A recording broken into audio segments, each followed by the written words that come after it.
Yes sebo. Banji bebuuza abeeka. Abeeka baavaawa. Abeeka baavaawa tetwava mu ggulu. Yes twava mu ggulu naye tuli bantu. Twali tukola ffenna gye twali tukolera gye twesinkanira ne tusooka ne tubeera n'olugendo ng'abooluganda. 5 years ago we broke off ne tusalawo tutandike Abeeka band.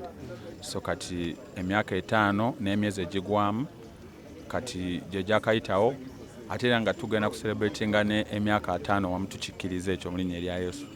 So lubadde lugendo tukyalutambula tutambuddeko ne tukyatambula ssebo. Omanyi buli kintu kibeera ne director akitambuza. Director lwaki abantu baneno batyo gamba nti fe Abeeka twava mu jjanzi?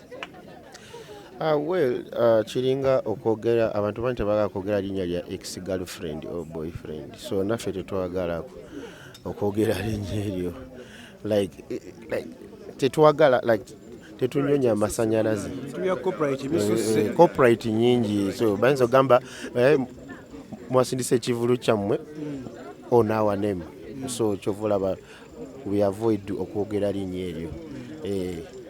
Director, today you are about to celebrate your success nga Abeeka band, but mwalina abantu be mwali nabo mu other families.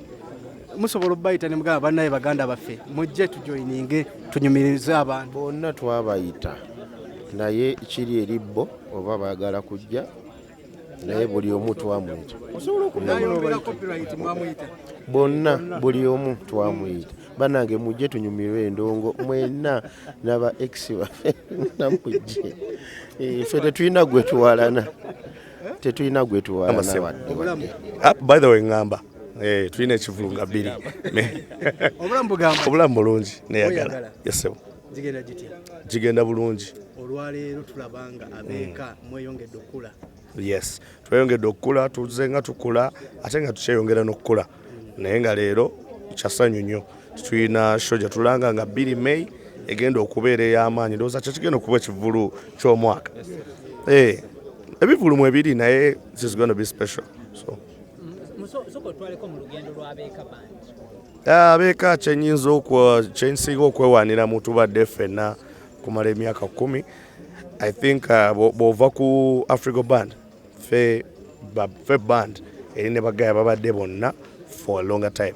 Tubadde ffenna for almost 10 years, 5 years as Abeeka, era nga olugendo omukulu yalwogeddeko naye mmenye kindeke ki.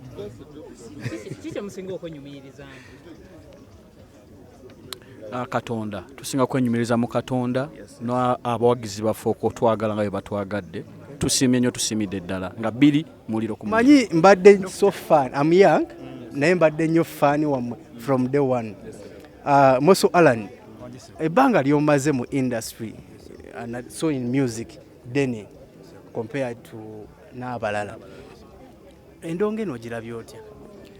Endongo si nnyangu, sijja kubalimba nti buli kimu jja kisanga nga kirungi, mulimu ups and downs, mulimu obutakkaanya bungi, but consistency eyamba kinene nnyo. Bw'otunuulira Africa ebbanga lyekoledde emyaka 5 ebaddemu ebintu bingi, ono agenze eweewo n'atadda naye neesigala ng'eyimiridde. So nkyebaliza Katonda okuba nti ffe tukoledde emyaka 10, Abeeka emyaka 5 naye nga tukyali ffenna, ekitali kyangu mu bands. Yes bandi nyingi zibaddewo ate nga abamu bakuba nga they do good music. As Alan, what makes Abeeka band nti mwe muli banjawulo mu standings ne ku bandi endala okubanga olunaku tugenda kubanga tucelebrating Abeeka? One, ekisooka okwebrandinga kikulu era nakiri kyenva okumenya nti consistency eyamba n'okwetegeera. One, discipline. Si kati abasajja bano balaba bakuba bulungi buli omu mu kafulu mu kyakuba, naye we tudda ku stage tukubanga ttiimu. Okitegedde ate ekyenjawulo ku balala olumu mubeeramu buli omu aba ayagala kuba nti nze asinga buli we kibeera bwe kityo kirina kye kitta kuba simplicity is key mu music. Yes, sir. Alan tuddeko emabega. Alan nga tannajoyininga abeeka. Ye producer w'amaanyi eyafulumya engoma ez'amaanyi ze tugamba nti waneno mu ggwanga Uganda even up to today nga ze tutambulirako. Abayimbi baneeno right now bagamba nti balidikamize vulgar. Bwe mwakolera kyali kitya?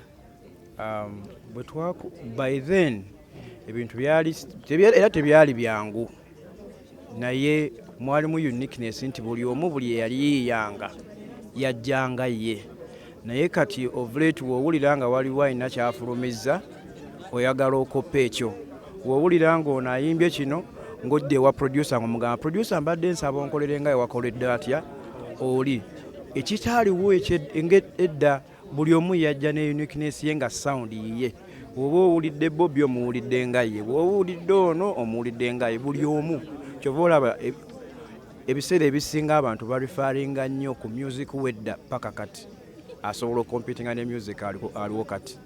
Tubadde n'ekibuuzo ekisaasinzo tutawaanya Big 3 Alan obaddewo bonna ba Big 3 obakoledde kituufu ba Big 3? Ebbanga yabanga basobodde okuba nti basobola okuwanirira Uganda okuva we baatandika paka kati mubawanga credit ne mubawa n'ebimuli byabwe nga bakyali balamu. I still believe bakyali Big 3-7. Can you make them in order according to you? Njagala ontangazemu katono kyotegeeza order kuba abantu bakulu ate beesalirawo. Tulina Chameleone, tulina Bobi Wine, tulina Bebe Cool. Bonna bayimbi twagala okulaba nti nga gwe producer n'okugamba manyi. Ekibuuzo si kibi naye buli omu alina kyasinzaako munne. Sisobola kugamba nti ono namba 1, ono namba 2, ono namba 3. Ojja kwesanga nga Bebe Cool wadda mu reggae ayinayo gundi credit. Chameleone wonna amusanga nga ali mu afrobeat naye ayinayo. Wosanga Bobby naye nga ayinayo. So wadda mu raga like buli omu ayina kyasinzaako munne. Bayita ba Big 3. Chovola bamubayita ba Big 3. Yeah, it's a big 1, big 2, big 3. Bonna bali. Yes, sir. Yes, sir. Omusajja oyo w'amaanyi nnyo atya nti we've been playing cover songs ez'abantu. Omuntu akyusa amaloboozi n'abanga ali consistent n'ayagaza abantu okuwulira oluyimba omusajja aba w'amaanyi. Yes, sir. Like wayimba luyimba lwa Morris Kiria uyinza looza Morris Kiria ali mu kuyimba. Wayimba luyimba lwa Aziza Zino uyinza looza Azizi ali mu kuyimba. That is how unique he is. Director nga tukyali awo wennyini nyini Lubwama muwanye newe twogera olwaleero copyright yafulumye nga abeeka band muzze mu performing ennyimba z'abalala. How are you ready to okubanga copyright eno mugenda giwona oba ojjenyigiramu? First of all, that's why we are making our content, our own music. Secondly, era bwe tunabitegeera bulungi because they have to teach us the copyright. We need to know what to do. Then if we can follow, we follow the copyright. But they have to teach us what is the copyright. We need to understand it. Naffe tukyabiyiga nga nabo bakyetegereza but we are willing to comply nga nabo. Lubwama gwasinga okuba n'eddoboozi n'oyimba ennyimba z'abasajja zonna ne tugamba oba Morris Kiria yafa oba yadda mu ggwe etteeka lizze onaasobola okusigala ng'oyimba ennyimba zaabwe. Ekisooka sinza asinga eddoboozi. Ekyokubiri kunze gwasinga mukama mulungi. Ekyokubiri copyright etteeka baba nabo balisayinizeeko ng'era omukulu bw'agambye ne balitusomesa we shall comply kuba naffe tulina music waffe era naye ajja abeera ku copyright bwe kibanga kiyise bwe kinaba tekiyise era nga tutambulira awo nga bwe tubadde tutambulira. Ekibuuzo ekisembayo iwe band ate tubadde ne bandi nyingi kino kigenda eri mwenna tubadde ne bandi nyingi nga mufominga abeeka band we look at Africa level bandi kijje mugamba nti ekoze to a maximum okubanga egwanidde okubeera weeri. Ntandike ne Lubwama. Afrigo Band.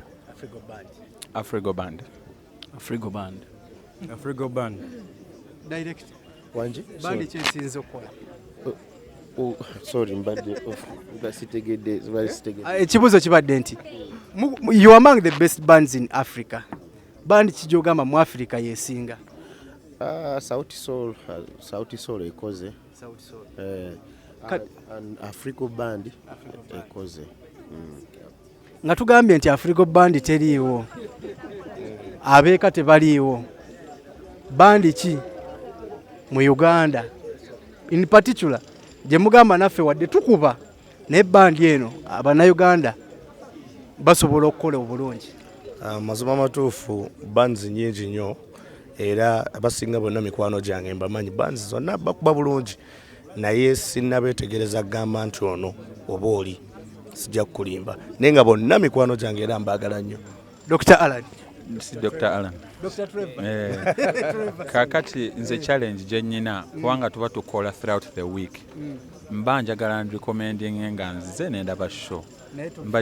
Mbadde nduddeluddeko kati nja kuddamu wenafuna ka free time tusooke tukebere tulabe mbere nga recommending nga nkimanyi era nga we have so many talented young musicians, so please keep forward, do what you do, the sky is the limit. Bwemba maliriza omuntu asembayo okubanga wanene akoze producer kigogamba aliko. Amazima gali nti ba producer bangi abaliko ate bansanyusa buli omu wanjawulo. I'm so happy nti ebintu bigenze bikyuka tebiringa byadda naye nga bangi abakola. Saagala kumenya mannya kuba waliwo abajja okuŋŋamba nga wanneerabidde naye nga amazima gali nti I'm so impressed and happy about ba producer abapya byonna bakola bulungi. Kiki wazuula mu Lili Puzzle? Omusajja oyo olunnabe musajja w'amaanyi nnyo ate mukwano gwange mwagala nnyo. He's very funny and he's musajja mulungi byayimba birungi. Yes sebo. Ita abantu bannaye tubasaba mwenna mujje. Please come and support us on 2nd of May. Tugenda kubeera ku Nderi Center. Come and we have fun. Mujje tunyumirwe. Mwebale nnyo.